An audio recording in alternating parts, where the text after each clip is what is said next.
tide weary, heavily laden, and I will give you rest. Sabi po ng ating Panginoong Jesus. Kaibigan, sa Tagalog ang pagkasabi po dito, magsiparito kayo sa akin, kayong lahat ng mga napapagal at nabibigat ang lupa sa inyong mga pasanin at kayo bibigyan ko ng kapahingahan. Mga kaibigan, sinabi po ng ating Panginoong Jesus na come to me all of you, magsiparito kayong lahat. Lahat po. Sinabi po ng Panginoon na magsiparito kayong lahat, hindi po sinabing yung mayaman lang. Hindi po sinabing yung mahirap lang. Hindi po sinabing kami lang. Sinabi po ng ating Panginoon na magsiparito kayong lahat.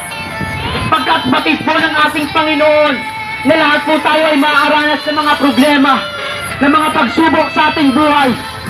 At kapag dumadating po na tayo po ay nasa pagsubok, minsan po ay pinanghihinaan po tayo ng lakas ng loob, nawawalan po tayo ng pag-asa. Marami pong mga tao, mga kilala, sikat, kung tutusin na sa kanila po ang lahat ng kayamanan, katanyagan, kasikatan. Mga kilalang tao dito sa libutan, mga kaibigan, ulit na babalitaan po natin ano po ang nangyayari sa kanila. Nawawasan yung kanilang pamilya, hiwalay, hindi kilala yung ama, yung ina. Kaibigan, may mga tao nababalitaan po natin, nagpapakamatay po sa kabila ng kanilang kasikatan, sa kabila ng kanilang kapanyagan. Sapagkat, kaibigan, ano po ang kulang? Wala po yung pag-asa na nagmumula sa ating Panginoon. Kaya sinabi ng ating Panginoon, magsiparito kayong lahat sa akin, kayong lahat ng mga napapagal, kayong mga nahihirapan, kayong mga lumuluha, kayong mga nalulungkot, kayong mga iniwanan, kayong nakakaranas ng karamdaman. Kaibigan, sabi ng ating Panginoon, magsiparito kayo sa Kanya. Kaibigan, alam ko may plano ka sa buhay mo. Kung bakit ka nagtatrabaho, kung bakit ka nagsisikap, gusto mong makalaya sa kahirapan, gusto mong magkaroon ng magandang kinabukasan ng iyong pamilya, ang iyong mga anak, o kaya naman estudyante ka, nag-aaral ka, gusto mong magkaroon ng bright future. Kaibigan, alam ko may plano ka sa buhay mo. Ngunit nais kong sabihin sa iyo, kaibigan, sa mga oras na ito, na meron pong mas dailang plano ang Panginoon sa buhay ng bawat isa. Bakit po mas daila po ang plano po ng ating Panginoon? Pagkat batid po nating lahat, na lahat po tayo ay babawian ng buhay. Hindi po natin alam kung kailan, kung mamaya, bukas o sa susunod. Hindi po ako nananakot. Lahat po tayo ay babawian ng buhay. At kapag dumating po ang punto na tayo po ay babawian na ng buhay, doon na po magtatapos ang ating pong mga plano. Kaibigan, naka-alert, level 3 na naman po tayo. Marami na naman pong binawian ng buhay dahil sa sinasabi natin COVID-19. At meron na naman pong bagong variant na nananalanta. Kaibigan, marami pong binabawian ng buhay. Kaibigan, hindi po natin alam kung pwedeng susunod na ba tayo doon sa mga binawian ng buhay. Kung mamaya tayo na yung susunod o bukas tayo na. Hindi po ako nananakot. Hindi po natin hawak ang ating buhay. At isa lang po ang alam ko, wala pong permanente dito sa mundo. Lahat po tayo ay yayao. Kaya sinabi ng ating Panginoon, kaibigan, mas daila ang plano niya ay sa plano natin. Pagkat pag binawian po tayo ng buhay, doon na po magtatapos ang ating pong mga plano. Ngunit salamat po sa ating Panginoon. Meron po siyang mas dailang plano sa buhay po ng bawat isa. Nais ko pong muling magbasa ng isang talata sa Bible sa 1:16 sa John 3:16. Ganito po ang pagkasabi ng ating Panginoon sa English. For God so loved the world, He gave His only begotten Son, that whosoever believe in Him shall not perish, but have an everlasting life. Sa Tagalog po ang pagkasabi po dito sa 1:16, sapagkat gayon na lamang ang pagsinta ng Diyos sa libutan, kung kaya't ibinigay niya ang kanyang bugtong na anak, na ang sino mang sumampalataya sa Kanya ay hindi mapapahamak, bagkos ay magkakaroon ng buhay na walang hanggan. Kaibigan, buhay na walang hanggan po ang plano po ng Panginoon sa buhay ng bawat isa sa atin. Kaibigan, sa 6 na taon po na paglilingkod ko po sa ating Panginoon, proud ko rin po sabihin sa inyo na sa biyaya po ng Panginoon, natapos ko na rin pong basahin itong Biblia. At meron po ang mga bagay na natutunan. Una na po dito ay ang mga bagay spiritual na kung saan ba pupunta ang tao pag siya po ay binawian ng buhay. Dalawa po ang nakita ang pupuntahan ng tao pag siya po ay binawian ng buhay base dito sa Biblia. Ang una po ay ang langit para sa mga taong kumilala, naglingkod, tumanggap po sa ating Panginoon, sumampalataya, nagsisi sa kanyang mga kasalanan. Sabi po, langit daw po ang pupuntahan ng taong yun at makakasama po ng Panginoon sa buhay na walang hanggan. At ang naaalungkot mga kaibigan, ang pangalawa pong pupuntahan ng tao pag siya po ay binawian ng buhay ay ang impyerno. Kaibigan, ito daw po ang impyerno ay hindi po daw nilikha para sa mga tao. Nilikha daw po itong impyerno para sa mga anghel na nag-revolve sa ating Panginoon. Dahil sa mga anghel na nagkasala, hindi dahil sa kasalanan na pumasok sa mga tao, mga kaibigan, tayo po ay karapat-dapat rin na maparusahan at mga tulan sa impyerno. Kaibigan, sabi po sa Bible, sa alat ng mga taga-Roma, sabi po doon, walang matulog, wala ni isa, lahat po ay nagsasala sa paningin ng ating Panginoon. Sabi rin po doon na ang kabayaran sa kasalanan ay kamatayan. Kaibigan, ang kabayaran sa kasalanan na sinasabi sa Bible ay kamatayan po doon sa impyerno. Kung lahat po pala tayo ay nagkasala, mga kaibigan, lahat po pala tayo ay dapat mapahamak at mapunta, maparusahan sa impyerno. Ngunit salamat sa ating Panginoon dahil sa pag-ibig niya sa akin at sa iyo, kaibigan. Ibinigay niya ang kanyang bugtong na anak. Wala pong iba kundi ang ating Panginoong Jesus. Kaibigan, nagsakripisyo, inalay ang kanyang buhay para sa akin at para sa iyo upang ikaw, kaibigan, ay bigyan ng buhay na walang hanggan. Ang tanong, kaibigan, sino po ba si Jesus? Kaibigan, malamang narinig mo na ang kanyang tanyag na pangalan. Kung sino, ang saan, ang kailan. Kaibigan, ang nag-iisang kasagutan. Kaibigan, 2,000 taon na po ang nakaraan. Sa gitna ng tila isang marahas na digmaan, si Jesus po yung hari na puno ng dugo ang kanyang katawan. Puro ng silik, tinik, isinabit sa kanyang ulo na sasaktan. Sa mga oras na yun, mga kaibigan, habang naririnig ang sigaw ng kanyang mga kaibigan, sabi po ng mga kaibigan na yun na minahal niya, sabi po sa kanya, ipako, ipako. Yung toong tunog na gumimbay, ipako, ipako mga anghel, nagkagulo sa sinaryong yung piloikal. Ipako, ipako, yan po ang litrato ng tunay na pagmamahal. At sa mga oras na yon, sa kanyang balikat ipapagpasad, isang krus na mabigat pa sa kanya, hanggang siya unti-unting nadarapa. Isa, 2, 3, 5, ilang beses pa, hindi na maalintana. At sa wakas na Rona, sa krus ng Kalbaryo, inilabas sa mga pako, 1, 2, 3. Kaibigan, tiniis pa yung pagmamaltrato. At sa mga oras na yun, narinig ng mga nagkaantawang mga sundalo. Sabi ng ating Panginoon, tapos na, tapos na. Kaibigan, sa pagsambit niya ng tapos na, doon niya sinimula ng simula upang palayain ka sa iyong mga kasalanan. Bigyan ka ng pag-asa sa iyong mga pagsubok na pinagdadaanan. Bigyan ka ng kagalingan sa lahat ng iyong karamdaman. Kaibigan, marahil ngayon ay wala ka pa. Pero sa oras na ito ay nasa isipan ka na niya. Kung sino, ang saan, ang kailan, ang bawat sagot sa iyong pinagdadaanan. Kaibigan, pinagpalit niya yung kaharian. Ibinaba niya yung trono. Nabuhay bilang tao, namatay para sa iyo at para sa iyo. Ang mga sugat sa kanyang balikat sumisigaw ng kagalingan. Itasabing hindi ka na uuwing luhaan. Ang koronang tinik na sa kanya isinuot. nagpapalaya sa lahat ng iyong takot, nagsasabing hindi ka na uuring puno ng lungkot. Ang krus sa kanyang balikat pinasad, nagsasabing bit-bit ka niya, ang mga kasalanan mo'y kanya nang dala. Kaibigan, humingi ng 10% kung bakit mahal ka niya, magbibigay ako ng iisa. Ang mga tako, isa, dalawa, tatlo, ay nagsasabing sagot niya ang mga kakulangan mo. Siya ang bahala sa'yo, ang bawat pagbaon, kay pagbaon din ang iyong nakaraan. Ang bago mong buhay, nais niya ng simulan.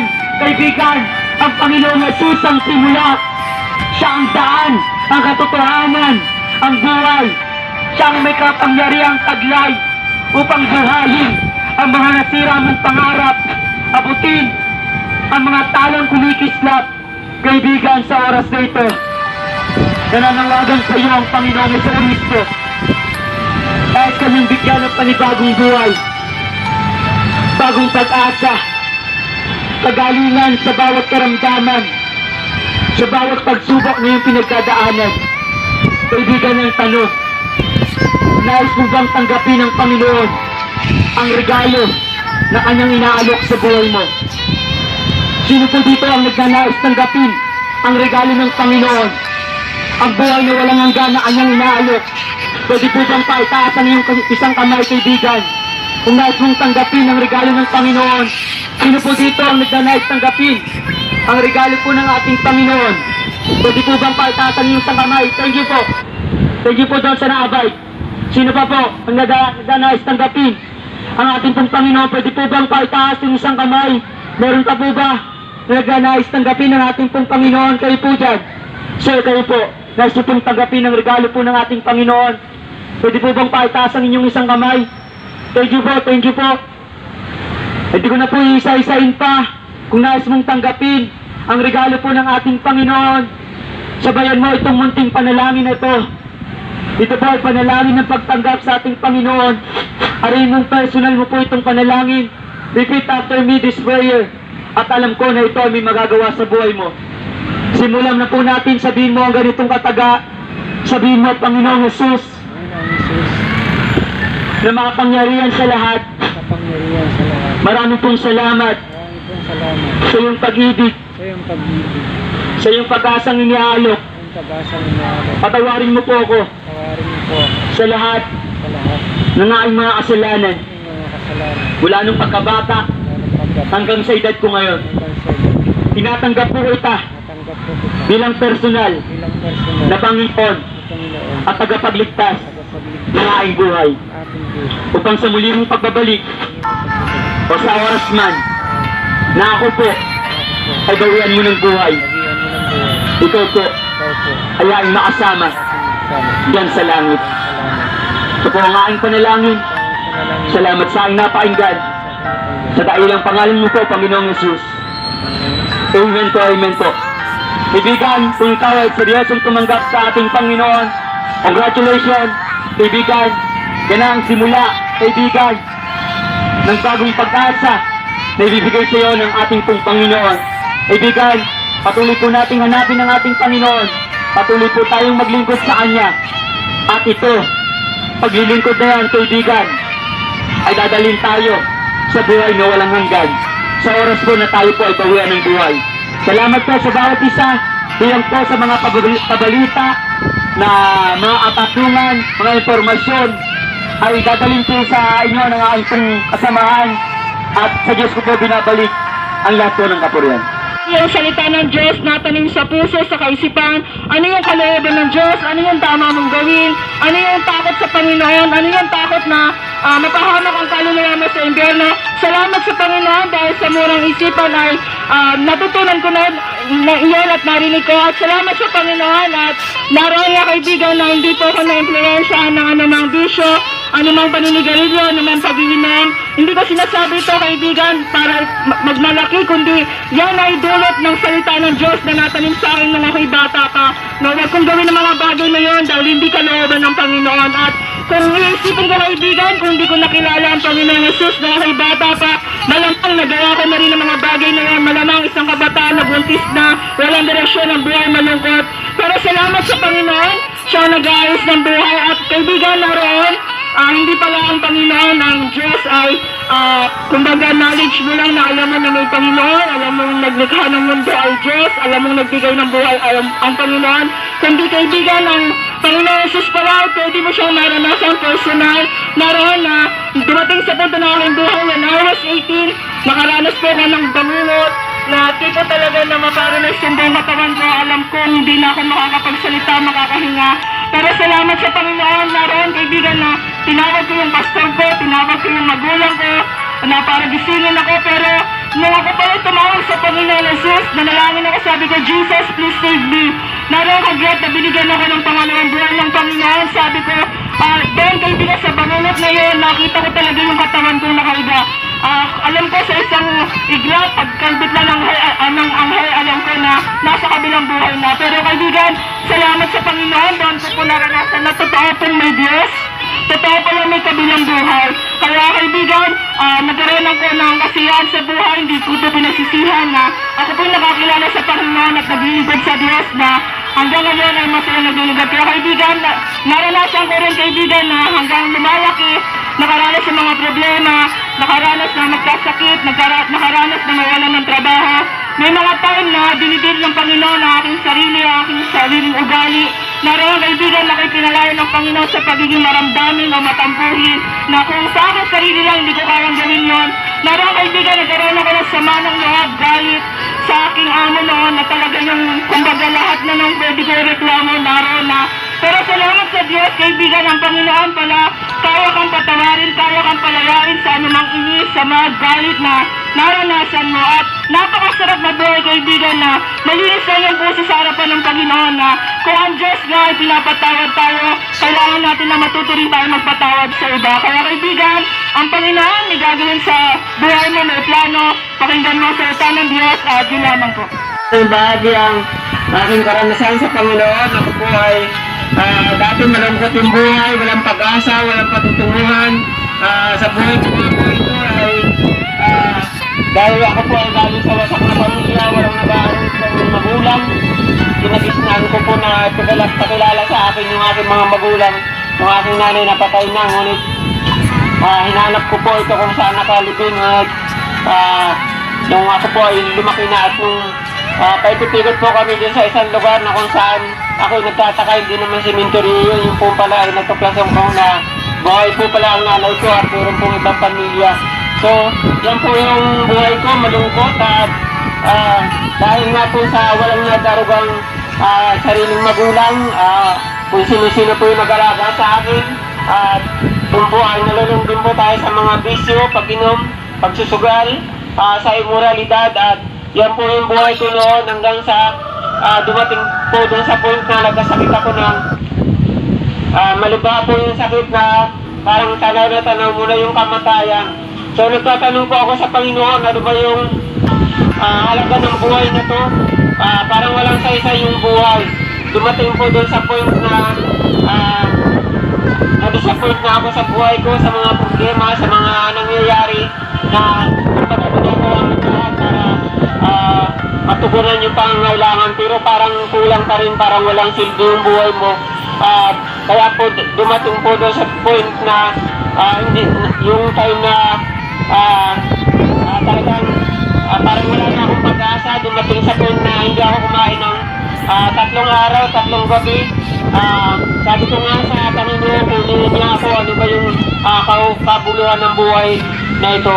Ngunit ganun pa nga nagpapatuloy yung buhay ko. Salamat sa Panginoon at katulad din dito, merong nagbabahagi ng salita ng Diyos at ako po ay mabigyan lang din po ng tayos na babasahin at nung po nagsimula na dahil ako po ay nagtatanong na sa Diyos, hinahanap ko ang Panginoon.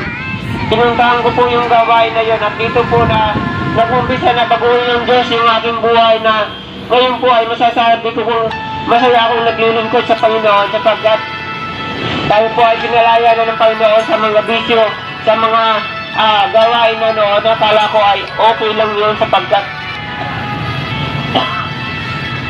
ito yun po ay aking kinagisnan na yung mga lola ko nagbibisyo rin sila, nagiinom, nagsusugal. So ganun din po ako. Dati naranasan ko rin po yung mga bagay na yan. Ngunit yun nga po dahil po sa dumating po doon ako sa point na kinilos na ako ng Panginoon.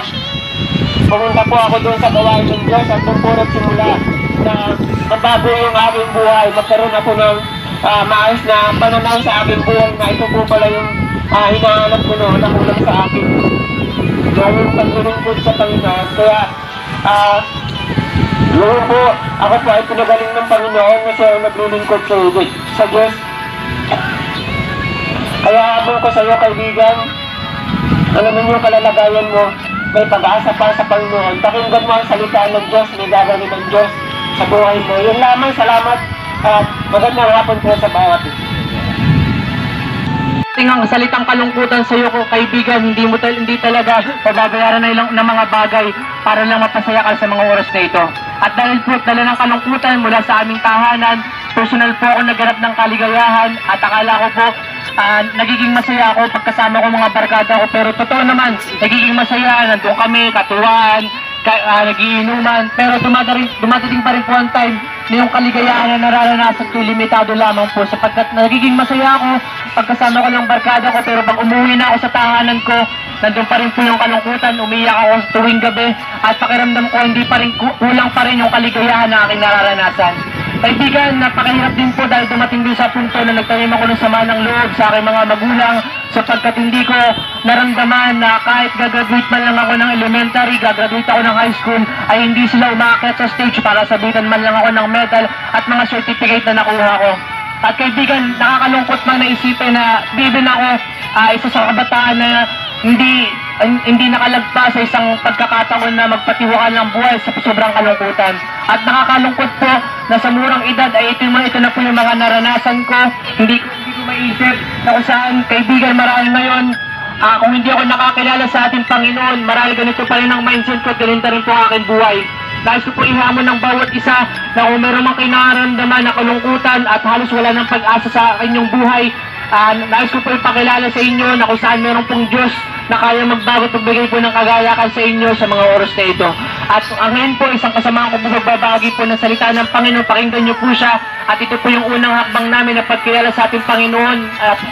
Narito po ipapatuto ko ng Diyos po ay patuloy po nagbabago ng buhay namin at patuloy pong kumikilos para magbigay po ng kaligtasan pagpapala po sa bawat isa. At yun lamang po, salamat po.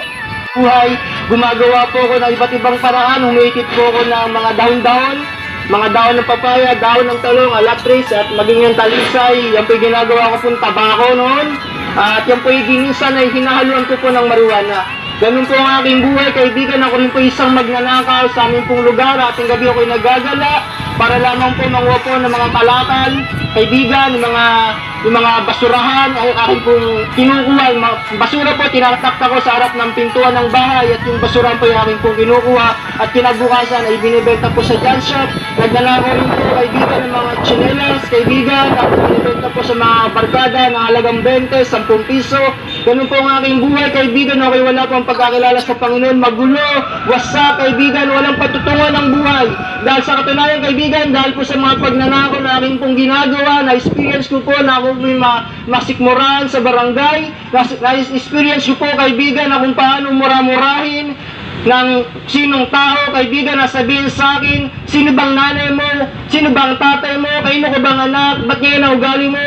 Ganun po ang aking pong karanasan, kaibigan. Halos po durugin ang aking pong puso sa ganun mga sistema ng aking pong buhay, yung po dahil po sa paghahanap ko ng kasiyahan sa aking buhay. At hindi lang po yan, kaibigan, sugal po. Doon po ako naabi kung bakit po natutong magnakaw. At dahil po, kaibigan, sa pagsusugal, natutunan ko po na ibenta ang aming mga gamit sa bahay. Natutunan ko po, kaibigan, na yung nakawan po ang aking pong pamilya, ang aking pong magulang, nakawan ko po, dugasan ko po ng pera para lang po kay mayroong ipantustos sa aking pagsugal. Alam niyo po, sa mga bagay na yan na aking naranasan, kaibigan, isang salita ng Diyos, kaibigan, ang dumating sa aking pong lugar.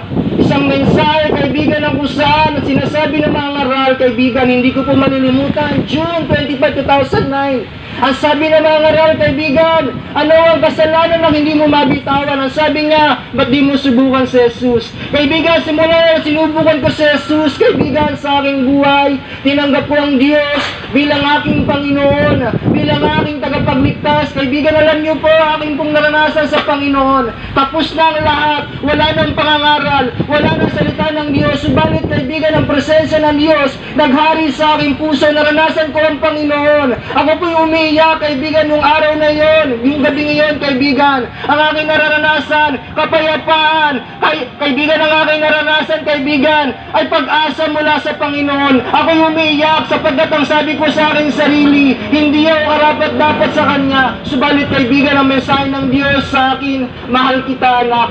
Mahal kita, anak. Kaibigan, ito'y naging dahilan, kaibigan, yung karanasan na yon, kung bakit ako nagpasya na ang buhay ko ipaglingkod sa Panginoon. Kaibigan, simula na ako'y nagpasya na maglingkod sa Panginoon, unti-unti, kaibigan, naranasan ko ang pagbabago ng buhay. Binigyan ng Diyos ng magandang direksyon ng aking buhay. Nagkaroon ako, kaibigan, ng maayos na trabaho. Nagkaroon ako, kaibigan, ng pagpapamilya na maayos kung saan, masasabi ko, kaibigan, pagpapamilya na kung saan sinasamahan ng Panginoon. Maayos po ang aking pamilya. Ako po'y isa na pong ama ng tahanan. Nakaraang lamang po na November lamang po nakaraang taon, ako po'y nagkaroon po ng unang baby sapagkat yung una po ay nawala. Subalit, kaibigan, biyaya po nagkaroon po muli ng isang pamilya na kung saan ay masabi ko na masaya. Tunay nga, kaibigan, na yung oras po ito, ang ating buhay hindi natin hawak.